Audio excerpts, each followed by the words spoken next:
ఓం నమో వెంకటేశాయ. జై చిన్నమస్త. హాయ్ అండి. I'm doctor Bhargavadevan. Welcome to my YouTube channel Karma Viparyasa. So, ఈరోజు టాపిక్ ఏంటంటే ఇదే యూనివర్స్ కాన్సెప్ట్. ఈ మధ్య కాలంలో మనం వింటా ఉంటాము. యూనివర్స్ శక్తి అని చెప్పేసి. అంటే యూనివర్స్‌కి ఏదో చెప్తే మనకేదో ఇస్తుంది అని చెప్పి వింటా ఉంటాం. ఇది ఎంతవరకు నిజం? ఇది ఎంతవరకు నమ్మచ్చు? అంటే ఇంకా దీంట్లో అఫర్మేషన్స్ అంటారు. సో, ఏంటిది? ఈ అఫర్మేషన్స్ ఏంటి? ఏంది దీనిలో బాధ ఏంది చూద్దాం. చూడండి, ఈ విశ్వశక్తి అనేది ఒకటే. అది శ్రీ మహావిష్ణువు తత్వమే. తర్వాత దశమహావిద్యల్లో కాళీ తత్వం, భువనేశ్వరి తత్వం ఈ విశ్వానికి కనెక్ట్ అయ్యున్న శక్తులు. ఓకేనా? సో, ఎందుకంటే మనం విశ్వం విష్ణువు అంటాం నంబర్ 1. నంబర్ 2 కాళీ, కాలానికి ఆధిపత్యం వహిస్తుంది. ఆమె ఇదొకటి టైమ్ మేనేజ్‌మెంట్, ఎర్త్‌లీ టైమ్. తర్వాత భువనేశ్వరి యూనివర్సల్ టైమ్. సో, ఎక్కడైనా కానీ మనం విశ్వవ్యాప్తకంగా మనము శక్తులు చూడాలి అనుకుంటే ఎయిదర్ శ్రీ మహావిష్ణువు, కాళీ, భువనేశ్వరి ఈ దేవతలు మనకు విశ్వాన్ని, ఆ విశ్వంతో సంబంధించిన శక్తి తత్వాల్ని ఇలా చూస్తాం. అర్థమైందా? మరి వీళ్ళు కాకోకుండా ఇవి ఏంటివో విశ్వాన్ని అడగడము అని అంటున్నారు. ఏ విశ్వాన్ని అడుగుతున్నారు మీరు? అంటే ఏదైనా ఇంగ్లీష్ సినిమాలలాగా మల్టీవర్సెస్‌ని అడుగుతున్నారా? లేదంటే మన విశ్వంలోనే అడుగుతున్నారా? అసలు వీళ్ళ బాధ ఏంది అనేది అర్థమవ్వదనమాట. ఒకరేమో బిర్యానీ ఆకు దాంట్లో రాసేసి విశ్వానికి చెప్పండి పొద్దున్నే 4 గంటలకని ఒకరు చెప్తారు. కొంతమంది లవంగాల్ని నీళ్ళల్లో ఎయండి అని కొంతమంది చెప్తారు. కొంతమంది యాలక్కల్ని ఎయండి అంటారు. ఇక మన వంట రూమ్‌లో ఉన్న మసాలా దినుసులన్నీ కూడాను వాడేస్తా ఉంటారు. ఇది ఏంది సోదె ఏంది ఈ విశ్వానికి కనెక్ట్ అవ్వడం? ఈ విశ్వానికి కనెక్ట్ అవ్వడం అనేది అత్యంత పెద్ద మూర్ఖత్వమైన పని.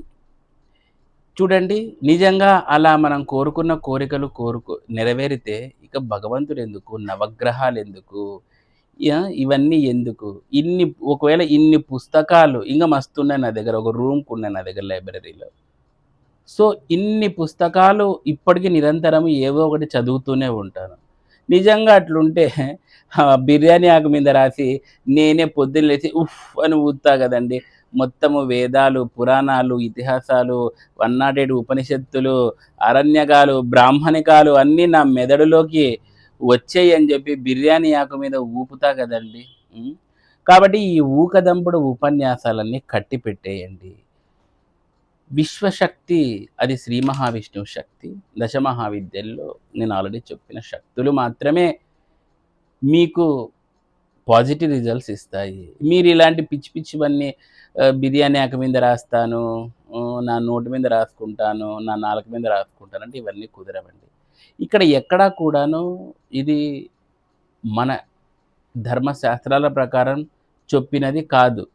ఇది ఊరికే ఏదో అఫర్మేషన్ అంటున్నారు. ఏంది అఫర్మేషన్ ఇస్తారు మీరు? ఆ! ఏం అఫర్మేషన్ ఇస్తారు ఒకసారి ఆలోచించుకోండి. ఒక వ్యక్తికి ఏమీ లేదు. ఆ వ్యక్తికి ఇప్పుడు పీఎం కావాలి. అఫర్మేషన్ ఇస్తే అయితారా?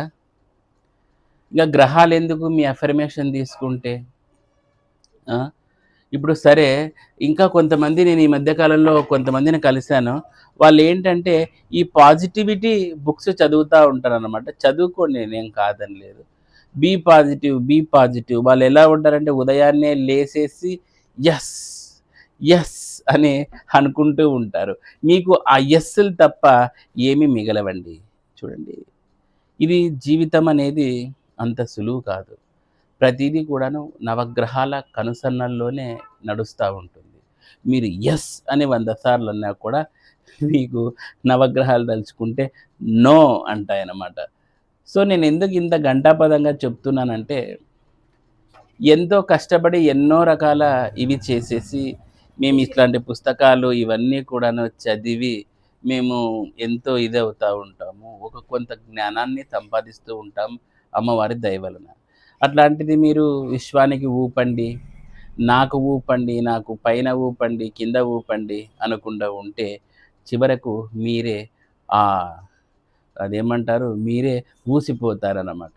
కాబట్టి ఇలాంటివన్నీ నమ్మకండి. విశ్వానికి కనెక్ట్ అవ్వడం అనేది పెద్ద అదొక పెద్ద ఇది దుశ్చర్యనో ఏదనాలో అర్థం అవ్వదు. అట్లా నిజంగా ఉంటే గిన నేను కూడా ఈరోజు విశ్వానికి కనెక్ట్ అయ్యి ఒక 100,00,00,000 నా అకౌంట్‌లో పడాలని కోరుకుంటాను. పడదు కదా! కాబట్టి జనరల్‌గా ఆలోచించండి. ఏది ఏమైనప్పటిక విశ్వ వ్యాప్తి అయిన ఆ విష్ణు శక్తి శాశ్వతము. తర్వాత దశమహావిద్యలు శాశ్వతం. ఇవి మిగతావన్నీ ఇక ఈ విశ్వానికి కనెక్ట్ అవ్వండి, నాకు కనెక్ట్ అవ్వండి, 'అవతార్' సినిమాలో గిట్ల పెట్టండి. ఇవన్నీ కూడాను వేస్ట్ ఆఫ్ వర్డ్స్ అనమాట. సో, కాబట్టి ఈ వీడియో నచ్చితే లైక్ చేయండి, షేర్ చేయండి, సబ్స్క్రైబ్ చేయండి. So, thanks for watching.